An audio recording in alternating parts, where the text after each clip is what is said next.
Halo semuanya, kembali lagi bersama saya, Muhammad Tio Pinamprong. Pada video kali ini, saya akan menjelaskan tentang OS layer pada jaringan komputer.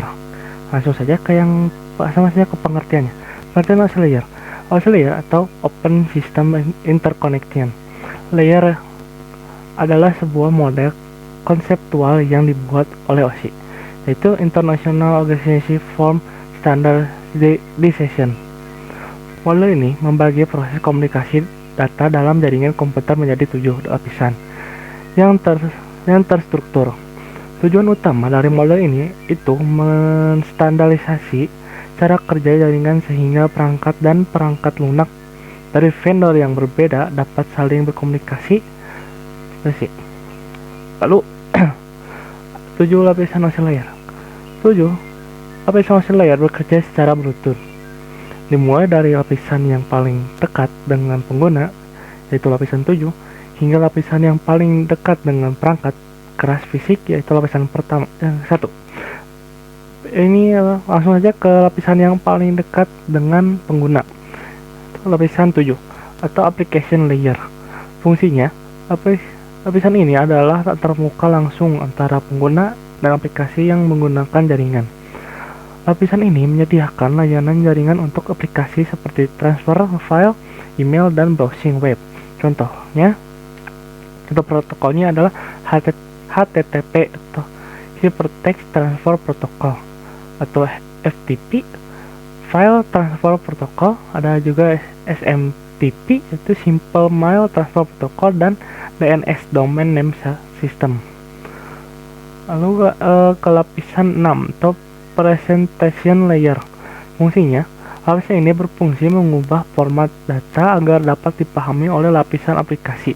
Fungsinya mencakup translasi, itu mengubah format data, misalnya ASCII ke EBCDIC.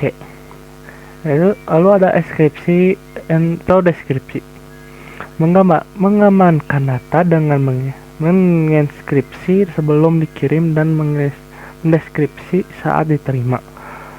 Ada kompresi, mengompres data untuk mengurangi ukurannya sehingga transmisi lebih cepat dan efisien.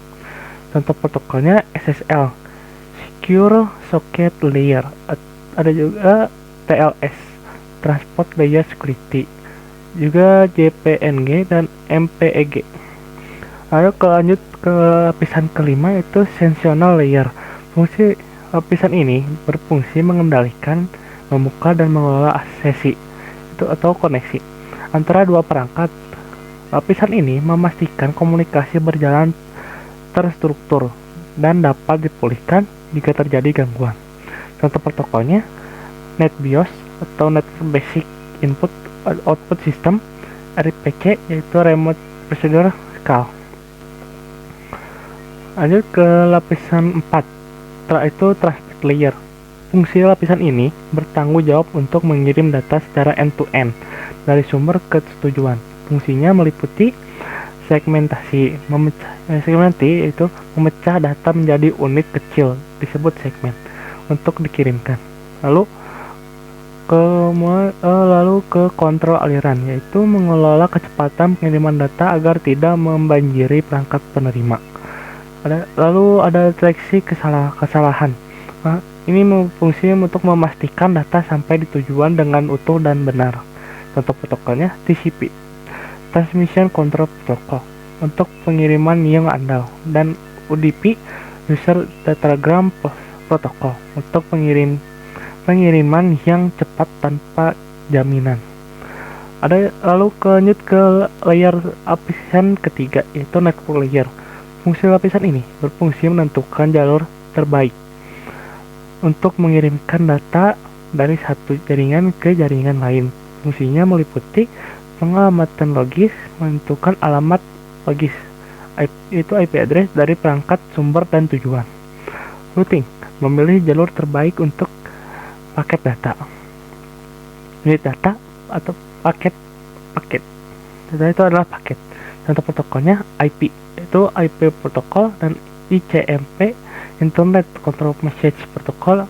Lalu ada OSPF, Open Shortest page first. Lalu ke lapisan 2 itu data link layer. Fungsi lapisan ini bertanggung jawab untuk mentransfer data antar perangkat yang terhubung secara langsung. Satu fungsinya meliputi penyelamatan fisik menggunakan MAC address untuk mengidentifikasi perangkat di jaringan lokal. Farming yaitu mengemas paket dari network layer menjadi unit-unit yang disebut frame.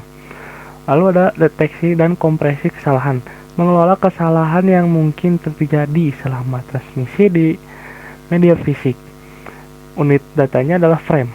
Contoh protokolnya Ethernet, PPP, atau point-to-point protokol. Perangkatnya adalah switch dan bridge. Lalu ke lapisan pertama itu physical layer. Fungsi ini adalah lapisan paling bawah yang berhubungan langsung dengan media fisik. Fungsinya adalah mengirimkan data dalam bentuk bit 0 dan 1 melalui media transmisi seperti kabel, satelit optik, atau gelombang radio. Unit datanya adalah bit. Perangkatnya kabel jaringan, konektor, hub, dan repeater. Cara kerja OC layer. Pertama, layer kerja adalah pengiriman data atau pihak pengirim. Seorang pengguna mengetik email. Lalu sistem mengubah format email menjadi data yang bisa dikirim. Sesi komunikasi dibuat untuk mengirim email. Lalu lanjut ke data email dipecah menjadi segmen-segmen dan diberi nomor urut. Segmen berikut diberi alamat IP tujuan dan ditentukan jalur pengirimannya. Lalu paket-paket data diubah menjadi frame dan diberi MAC address. Frame diubah menjadi layer listrik atau cahaya dan dikirimkan melalui kabel jaringan. Lalu penerima data. Perangkat penerima sinyal listrik cahaya dan mengubahnya kembali menjadi bit. Bit-bit tersebut disusun kembali menjadi frame dan MAC address diperiksa. Frame diubah menjadi paket dan alamat IP diperiksa untuk memastikan paket sampai ke tujuan yang benar. Segmen disatukan kembali menjadi data utuh dan data tersebut diperiksa dari kesalahan. Sesi komunikasi dibuka untuk menerima data dan dikompresi ke format yang bisa dibaca. Lalu pengguna dapat membaca email di aplikasi. Dan sekian video saya pada saat ini. Assalamualaikum warahmatullahi wabarakatuh.